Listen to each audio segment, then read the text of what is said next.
All right, so for several things, we can find them both on the heart model here, G30, as well as the circulatory model, which is G12. All right, we've already talked a little bit about the vena cava. So the superior vena cava right here is labeled as number 1. All right, and then on the posterior inferior view, we can see down here number 2, this hole, this opening. It would actually extend down further. That's the inferior vena cava. So that's when the blood flow is going to go into that right atrium. Okay, if we move on the circulatory board, we can actually see that they are going to be labeled as number 17. Okay, so there's number 17 right there. That's the superior vena cava. And then the inferior vena cava essentially is going to be right here, flowing in. And then when we talk about specifically the various parts of the aorta, okay, so the aorta is going from the left ventricle out and towards circulation.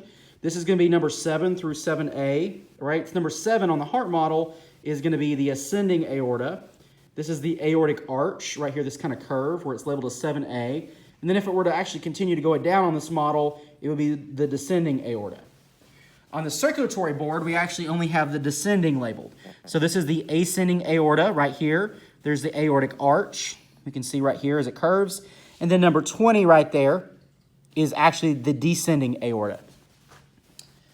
So on those, if they're labeled on both models, I will actually show you both on the lab exam. You can learn them on either board or either model. But more than likely, for example, the descending aorta will actually only be on the circulatory board and labeled as number 20. Then we have the ligamentum arteriosum, and that's this little silver piece. Okay, you think about it's coming out from the artery. It's like a ligament that's going to help connect the aorta, these arteries, into the various tissue here. Okay, so that little silver piece right there. It's not given a number on this model. And then we have the brachiocephalic artery. Okay, it's coming off of the aorta. That would be 7B right here. Okay, and then 7C is the carotid artery right here. And then finally, 7D right here